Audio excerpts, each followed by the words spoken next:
नमस्ते दोस्तों, pharma notes के इस यूट्यूब चैनल में मैं विकास बोपिन और आप सबों का तहे दिल से स्वागत करता हूं। दोस्तों, आज के इस वीडियो में हम एंटीकोएगुलेंट्स एंड थ्रोम्बोलाइटिक्स को स्टार्ट करने वाले। दोस्तों, इसके पहले ड्रग एक्टिंग ऑन ब्लड में हमने एंटीप्लेटलेट ड्रग को बेहतरीन तरीके से समझा है। अब यहाँ समझना है एंटीकोएगुलेंट्स एंड थ्रोम्बोलाइटिक्स के रोल को। तो ये यहाँ पे इसका पार्ट फर्स्ट होगा, जिसपे हम कुछ बेसिक और इनके एक्ट होने की जगहों को समझेंगे। फिर इनके बारे में डिटेल आने वाले लेक्चर्स में समझेंगे। ठीक है, तो चलिए आइए आज के इस शानदार सेशन को स्टार्ट कर देते हैं।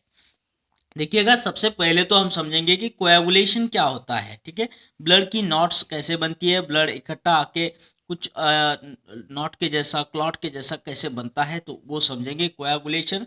देखो, कुछ ब्लड के अंदर क्लॉटिंग फैक्टर्स होते हैं, जिस तरीके से फैक्टर नंबर 2, 7, 9, 10, ये कुछ स्पेशल फैक्टर्स है जिनके स्ट्रक्चर में ग्लूटामिक एसिड का रेसिड्यू होता है। जिस ग्लूटामिक एसिड का रेसिड्यू का यहाँ पे विटामिन के क्या करता है, कार्बोक्सिलेशन कर देता है, उसके अंदर COO ग्रुप को ऐड कर देता है। दोस्तों, ठीक है, तो ये एक्टिव हो जाता है इसका गामा कार्बोक्सी ग्लूटामिल रेसिड्यू में। ठीक है, तो ये एक्टिव जब हो जाता है तो ये कैल्शियम के जरिए फास्फोलिपिड जो होते हैं प्लेटलेट के मेम्ब्रेन के अंदर, उसके साथ में ये बाइंड हो जाता है, तो भी ये कोएगुलेशन कहलाता है। दोस्तों, ठीक है, यहाँ पे देखिए ये थोड़ा सा प्लग जैसा बन चुका है, तो ये कोएगुलेशन होता है। ठीक है, आपने यहाँ पे कोएगुलेशन समझा कि क्लॉटिंग फैक्टर्स का कार्बोक्सिलेशन विटामिन के जरिए कार्बोक्सिलेशन होकर ये एक्टिव बन के कैल्शियम के जरिए जो प्लेटलेट के मेम्ब्रेन के पास में जो फॉस्फोलिपिड होता है उसके अनायनिक पार्ट को ये कंबाइन हो जाता है और इस तरीके से ये प्लग बन रहा है, जिसे हम कोएगुलेशन बोल रहे हैं।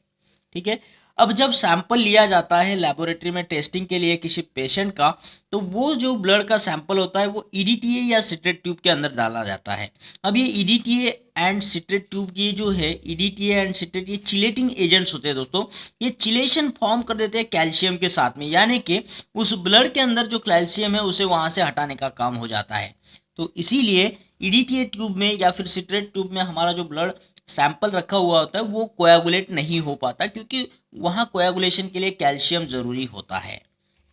ठीक है, तो यहाँ पे हम समझते हैं कि विटामिन के एंड कैल्शियम कितने ज़रूरी है कोएगुलेशन के लिए। तो इसे याद भी रखना बहुत आसान है। के से लिखिएगा कोएगुलेशन तो आपको विटामिन के याद रह जाएगा, सी से लिखिएगा कोएगुलेशन तो आपको सी ए यानी कैल्शियम याद रह जाएगा। तो ये दो फैक्टर है, विटामिन के, कैल्शियम, ये बहुत ज़रूरी है कोएगुलेशन के लिए। ठीक है, तो यहाँ पे आपने कोएगुलेशन अच्छे से समझा है। अब समझेंगे हम थ्रोम्बोसिस क्या होता है। और हाँ दोस्तों, हमारे फार्मा नोट्स की जो टेलीग्राम PDF मेंबरशिप है, जहाँ पे हम हमारे सारे नोट्स को अपलोड कर देते हैं दोस्तों, तो उसकी मेंबरशिप आप आज ही ले सकते हो। इसके लिए आपको सिर्फ 999 रुपीज़ का भुगतान करना होगा हमारे चैनल के लिए। और ये भुगतान, ये कंट्रीब्यूशन आप कोई भी ऑनलाइन ट्रांजेक्शन ऐप से कर सकते हो, जैसे फ़ोनपे, जीपे या फिर पेटीएम से। इसके लिए हमारा मोबाइल नंबर नोट कर लीजिएगा, 8087339648 पर। जैसे आपका कंट्रीब्यूशन हो जाएगा, आपको हमारे इस टेलीग्राम चैनल के साथ में लिंक किया जाएगा दोस्तों, जहाँ पे आपको ये सारे नोट्स एक्सेस हो सकेंगे और आपके प्रिपरेशन में अच्छी खासी डेवलपमेंट भी होगी और आपकी स्पीड भी बढ़ेगी दोस्तों। ठीक है, तो चलिए आगे देखते हैं थ्रोम्बोसिस क्या चीज़ है। देखिए, बहुत बार आपने नाम सुना होगा, थ्रोम्बस बोलते हैं, कोई एम्बोलस बोलता है, हीमोस्टैटिक प्लग बोलता है, लेकिन इन तीनों में डिफरेंस क्या है वो समझते हैं पहले। तो थ्रोम्बस क्या होता है, जो हमारे वेन्स और आर्टरीज होते हैं जिसके अंदर ब्लड फ्लो होता है, तो वहाँ पे कभी ये एडहेरेंट क्लॉट बन जाता है, यानी कि उसके वॉल को एक चिपका हुआ ब्लड का क्लॉट रहता है दोस्तों। ठीक है, चिपका हुआ ब्लड का क्लॉट, उसे हम थ्रोम्बस बोल सकते हैं। ठीक है, और जब यहाँ से ब्लड फ्लो होते रहता है तो ये नॉट कभी यहाँ से चिपकी हुई जो है वो निकल जाती है और वो ब्लड के साथ फ्लो होती है। तो ये जो फ्लोटिंग क्लॉट होता है ब्लड का, उसे हम एम्बोलस बोलते हैं। ठीक है, आपको थ्रोम्बस समझ गया, आपको एम्बोलस समझ गया। अब हीमोस्टैटिक प्लग क्या होता है, ये किसी इंजुरी की वजह से क्लॉट बनता है। जैसे मान लो वेन या आर्टरीज में कहीं पे इंजुरी बनी है, तो उस इंजुरी को ट्रीट करने के लिए नेचुरली यहाँ पे एक क्लॉट बन जाता है, जिससे ये यहाँ पे जो इंजुरी हुई हुई वो भर जाती है। तो इसे हम हीमोस्टैटिक प्लग बोल सकते हैं। ठीक है, तो ये अगर जब क्लॉट बन जाता है, थ्रोम्बोस या फिर एम्बोलस जब बनता है, तो क्या होता है, जो भी आगे टिश्यू होगा, ये ब्लड फ्लो हो रहा है और आगे कोई टिश्यू है, जैसे मान लो लीवर है, किडनी है, हार्ट है, तो उसके ब्लड सप्लाई में दिक्कत आती है। वो जो है ऑक्सीजन की डिमांड करता है, ब्लड की डिमांड करता है। तो ये ब्लड का जो फ्लो है यहाँ पे ये थोड़ा सा ऑब्स्टैकल बनने की वजह से ये आ नहीं पाते, तो उस टिश्यू की डिमांड पूरी नहीं हो पाती है, तो दिक्कत आती है, तो डिसीज हो जाते हैं दोस्तों। ठीक है, तो इसी तरीके से इस क्लॉट को पिघलाना बहुत ज़रूरी है। इसे यहाँ से पिघलाना बहुत ज़रूरी है दोस्तों। ये क्लॉट भी यहाँ से फ्लो हो रहा है, आगे न जाने कहाँ जाके चिपक जाएगा। ठीक है, तो वहाँ पे वो उस टिश्यू को प्रॉब्लम कर सकता है, तो इन क्लॉट्स को पिघलाना बहुत ज़रूरी होता है दोस्तों। हार्ट अटैक जैसे चीज़ें, मायोकार्डियल इन्फार्क्शन जैसी चीज़ें यहाँ पे हो सकती है, तो इनको पिघलाना बहुत ज़रूरी है। तो ये जो है कोएगुलेशन का ही पार्ट है, थ्रोम्बोस का पार्ट है, थ्रोम्बोसिस का पार्ट है। तो ये थ्रोम्बोसिस जो है, कोएगुलेशन जो है, इनको पिघलाने के लिए ये एंटीकोएगुलेंट्स और थ्रोम्बोलाइटिक जैसे ड्रग बनाए हुए हैं दोस्तों। ठीक है, तो आप इन तीनों में फ़र्क समझ गए होंगे। और ये जो क्लॉट होता है वो किस चीज़ का बना हुआ होता है, तो ये इसमें होता है प्लेटलेट एंड फैब्रिन होता है, इनका कॉम्बिनेशन होता है, तो ये क्लॉट बन जाता है दोस्तों। ठीक है, जिसे आमतौर पर कोएगुलेट्स बोलेंगे, और इन कोएगुलेट्स को ये बनता है, इसको अलग अलग नाम है, जैसे थ्रोम्बोस बोलेंगे, एम्बोलस या फिर हीमोस्टैटिक प्लग बोल सकते हैं। तो इनको पिघलाने के लिए हमने यहाँ पे ये दो ड्रग आपको बताने हैं, एंटीकोएगुलेंट्स वाले कुछ ड्रग्स होते हैं, थ्रोम्बोलाइटिक्स वाले कुछ ड्रग होते हैं, है ना। लाइटिक्स यानी ब्रेक डाउन करना, थ्रोम्बस का ब्रेक डाउन करना। अब समझते हैं ये थ्रोम्बस कहाँ बन रहा है, फाइब्रिन कहाँ बन रहे हैं। ठीक है, देखिए हमारे शरीर में दो चीजों से क्लॉट बन सकता है, थ्रोम्बस बन सकता है, कोएगुलेशन बन सकता है दोस्तों। या तो इंट्रिंसिक पाथवे होगा या तो एक्सट्रिंसिक पाथवे होगा। एक्सट्रिंसिक मतलब क्या, जब इंजुरी बनती है, इंजुरी होती है, तब वो क्लॉट बनता है। ठीक है, और यहाँ पे ये इंट्रिंसिक पाथवे है। तो ये जो है इनविट्रो के लिए, यानी आपको बाहर भी करना होता है, तो इंट्रिंसिक पाथवे जैसे ही काम करते हैं, ये फैक्टर काम करता है। यहाँ पे फैक्टर 12 क्लॉटिंग फैक्टर, और एक्सट्रिंसिक में जब इंजुरी होती है बॉडी में, तो ये एक्सट्रिंसिक में फैक्टर 7 से काम होता है दोस्तों। ये इन वीवो शरीर के अंदर भीतरी भाग में, है ना, तो ये फैक्टर 7 से काम होता है। चाहे जो भी पाथवे हो, एक्सट्रिंसिक हो या इंट्रिंसिक हो, ये आखिर में फैक्टर 10 को ही एक्टिवेट करके काम करते हैं। तो एक्सट्रिंसिक पाथवे हो, इंट्रिंसिक पाथवे हो, तो यहाँ पे लास्ट में क्या हो रहा है, 10 फैक्टर नंबर 10 को एक्टिवेट किया जा रहा है। जब फैक्टर 10 एक्टिवेट हो जाता है, तो वो बनाता है हमारे बॉडी में थ्रोम्बिन बनाता है। ठीक है, अब ये जो थ्रोम्बिन बन चुका है, तो ये बनाता है फाइब्रिन। ठीक है, इससे मैं और डिटेल में आगे बढ़ाऊंगा आपको। तो यहाँ पे फैक्टर 10 का एक्टिवेशन हो चुका है, ए मतलब एक्टिव हो चुका है फैक्टर 10। फिर यहाँ पे थ्रोम्बिन बन चुका है फैक्टर 2, और इसके बाद यहाँ बनता है फाइब्रिन। ठीक है, और ये फाइब्रिन मतलब क्या होता है, क्लॉट होता है, यही कोएगुलेशन कराता है दोस्तों। ठीक है, ये प्लेटलेट्स को बुलाता है, उनको चिपक जाता है, तो क्लॉट बन जाता है, कोएगुलेट हो जाता है। तभी उसी वक्त हमारे शरीर में और एक मैकेनिज्म चलता है, जिससे प्लाज्मिन बनना स्टार्ट हो जाता है दोस्तों। लेकिन इसकी बनने की धीमी प्रोसेस होती है। तो ये प्लाज्मिन क्या करता है, इस फाइब्रिन को डिसॉल्व करने की कोशिश करता है, फाइब्रिन को डिग्रेड करने की कोशिश करता है, इस क्लॉट को डिसॉल्व करने की कोशिश करता है, जिसे हम फाइब्रिनोलाइसिस, फाइब्रिन का ब्रेकडाउन, या फिर थ्रोम्बोलाइसिस, थ्रोम्बिन का ब्रेकडाउन करना बोलेंगे। और इस इफेक्ट को हम बोलेंगे एंटी कोएगुलेशन इफेक्ट। ठीक है, तो ये जो कोएगुलेशन हुआ था उसको ये ब्रेकडाउन कर रहा है, एंटी कोएगुलेशन।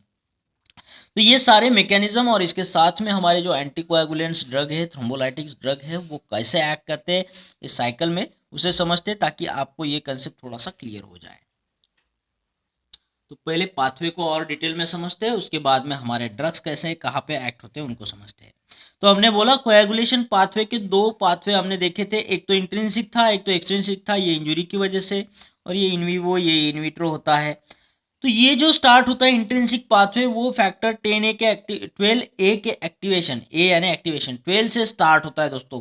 ये 12 जाकर के फैक्टर 11 को एक्टिवेट कर देता है, 11 जाके 9 को, 9 जाके 10 को, और 10 यहाँ पे एक्टिव हो जाता है।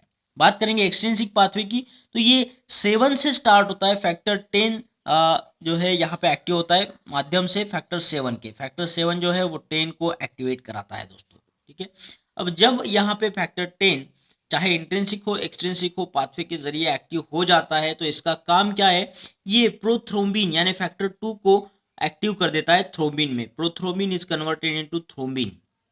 ठीक है, ये थ्रोम्बिन जो है ये कोएगुलेशन के लिए रिस्पॉन्सिबल है। ठीक है, अब ये थ्रोम्बिन का काम क्या है, ये फाइब्रिन बनाने का काम करता है फाइब्रिनोजन से। फाइब्रिनोजन जो है फाइब्रिन में कन्वर्ट हो जाता है थ्रोम्बिन के प्रेजेंट में। फैक्टर 2A, ए यानी एक्टिव हो चुका है फैक्टर 2 यहाँ पे, जो फाइब्रिनोजन को फाइब्रिन में कन्वर्ट कर रहा है। और ये फाइब्रिन रिस्पॉन्सिबल होता है क्लॉट को, कोएगुलेशन को, थ्रोम्बस को बनाने के लिए, ठीक है। तो ये क्लॉट यहाँ पे बन चुका है।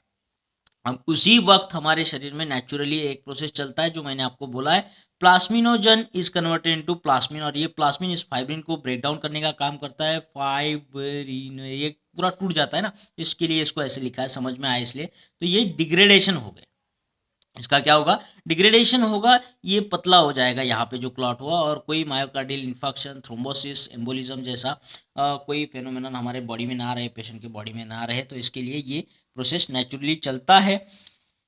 तो अब हमारे जो ड्रग है वो कैसे काम करेंगे, ठीक है। तो जैसे हमने यहाँ पे एक्सट्रिंसिक इंट्रिंसिक पाथवे देखा था जहाँ पे क्लॉटिंग फैक्टर्स काम कर रहे हैं। इंट्रिंसिक होगा तो 12 से स्टार्ट हो रहा है, एक्सट्रिंसिक होगा तो 7 फैक्टर से काम कर रहा है। तो जो ड्रग है एंटीकोएगुलेंट जैसे heparin, low molecular weight heparin यहाँ पे है, तो ये इन क्लॉटिंग फैक्टर्स को एक्टिवेशन को रोकने का काम करते हैं। यहाँ पे LMWH यानी लो मॉलिक्यूलर वेट हिपैरिन और फोंडापैरिनेक्स जैसे ड्रग जो है वो स्पेशली फैक्टर 10 को रोकते हैं, 10 के एक्टिवेशन को रोकते हैं। फिर यहाँ पे कॉमेरिन क्लासेस के ड्रग जैसे वारफेरिन हुआ, डाइक्यूमेरल ड्रग हुआ, जो एक्सट्रिंसिक पाथवे में बाधा बनाते हैं दोस्तों, इसको चलने नहीं देते। आगे ये एक्टिव नहीं होगा तो आगे का पूरा क्लॉटिंग का प्रोसेस रुक जाएगा, है ना। तो ये इसी तरीके से एंटीकोएगुलेंट करके काम करते हैं। हिपैरिन हुआ, फोंडापैरिनेक्स, कॉमेरिन जैसे, कॉमेरिन जो है वारफेरिन, वारफेरिन जो है वो ओरली एक्टिव ड्रग है, ओरल रूट से दिया जाता है।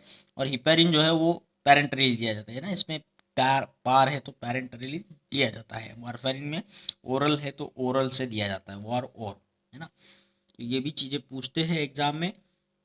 अब ये जब यहाँ पे फैक्टर 10A का एक्टिवेशन हो चुका है, प्रोथ्रोम्बिन का थ्रोम्बिन में कन्वर्ट हो चुका है दोस्तों, ये एक्टिव 2A है यहाँ पे फैक्टर 2। तो इसको रोकने के लिए भी हमारे बॉडी में ऑलरेडी एंटी थ्रोम्बिन यानी फैक्टर 3 प्रेजेंट होता है जो थ्रोम्बिन को बनने से रोकता है, लेकिन इसका स्पीड बहुत कम होता है दोस्तों। लेकिन जब हिपैरिन देते हैं तो हिपैरिन और इस एंटी थ्रोम्बिन का कॉम्प्लेक्स बन जाता है जो बड़े ही तेजी से काम करता है। हिपैरिन यहाँ पे एक कैटलिस्ट करके काम करता है, कैटलिस्ट जो एंटी थ्रोम्बिन के काम को बढ़ाने का काम करता है दोस्तों, ठीक है। तो ये एंटी थ्रोम्बिन इस थ्रोम्बिन को बनने नहीं देता है।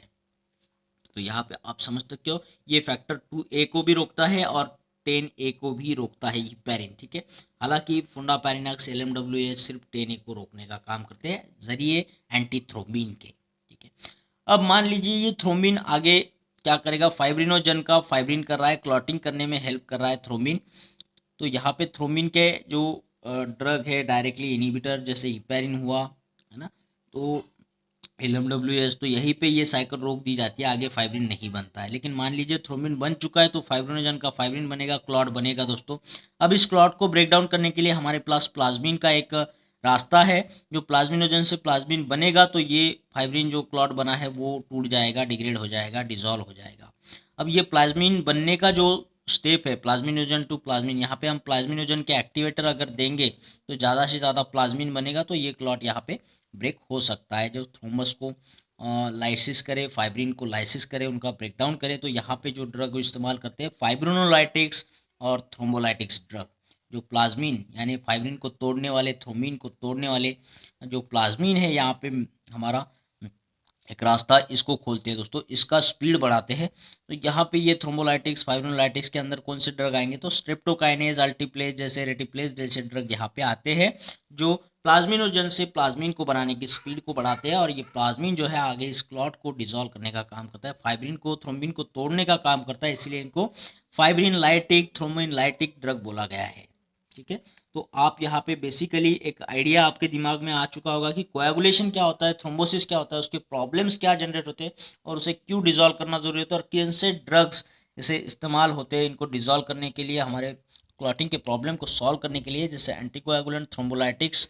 एंटीकोएगुलेंट्स में हमने देखे हिपैरिन, वारफेरिन, डाइक्यूमेरल जैसे ड्रग, LMWH जैसे drug, low molecular weight heparin, फिर फोंडापैरिनेक्स जैसे ड्रग देखे यहाँ पे काम करते हैं। और जो थ्रोम्बोलाइटिक्स है, थ्रोम्बिन को ब्रेक डाउन करने के लिए, थ्रोम्बस को, फाइब्रिन को तोड़ने के लिए, तो स्ट्रेप्टोकाइनेज, अल्टीप्लेट जैसे ड्रग यहाँ पे आते हैं। कोई कंफ्यूजन नहीं करना है, एंटीप्लेटलेट वाले ड्रग हमने ऑलरेडी पढ़े हैं, वो अलग ड्रग है, ये अलग ड्रग है, एंटीकोएगुलेंट्स, थ्रोम्बोलाइटिक्स जैसे, ठीक है। तो मैं आपको फिर से एक बार बता दूं, ये सारे नोट्स हम हमारे टेलीग्राम चैनल पे अपलोड करते हैं दोस्तों, जो एक प्राइवेट टेलीग्राम चैनल है जिसकी पीडीएफ मेंबरशिप को आप ज्वाइन कर सकते हो। और इसके लिए आपको मात्र कंट्रीब्यूशन करना है 999 रुपीज़ का, और ये कंट्रीब्यूशन आप कोई भी ऑनलाइन ट्रांजेक्शन आपसे कर सकते हो, जैसे फ़ोनपे, जीपे या फिर पेटीएम से। इसके लिए हमारा मोबाइल नंबर नोट कर लीजिएगा 8087339648 पर। जैसे ही आपका कंट्रीब्यूशन हो जाएगा, आपको हमारे प्राइवेट टेलीग्राम चैनल से लिंक किया जाएगा, जहाँ पे आप इन सारे पीडीएफ को एक्सेस कर पाओगे, और आपकी पढ़ने की स्पीड, पढ़ाई की स्पीड, और जो आपके जो अपॉर्चुनिटीज़ है उनके आप जल्द से जल्द नज़दीक जा सकते हो दोस्तों। ठीक है, और इस वीडियो में इतना दोस्तों। आशा करता हूँ आपको ये वीडियो अच्छा लगा होगा, पसंद आया होगा, और अगर ऐसा हुआ है तो इस वीडियो को लाइक करना है, शेयर करना है, और कमेंट बॉक्स में कमेंट ज़रूर करना है दोस्तों। और हाँ, उन लोगों से मेरी दिल से दरखास्त है, गुजारिश है, जिन लोगों ने चैनल को अभी तक सब्सक्राइब नहीं किया है, चैनल को सब्सक्राइब कर दीजिएगा, और उसके बाद आने वाले बेल आइकन को ज़रूर दबाइएगा दोस्तों। इससे होगा क्या कि जब भी वीडियो आएगा आपको एक नोटिफिकेशन या फिर मैसेज मिलेगा, जिसके वजह से आपका कोई भी वीडियो मिस नहीं होगा दोस्तों। ठीक है, तो फिर मिलते हैं एक और बेहतरीन वीडियो के साथ में, तब तक के लिए थैंक यू।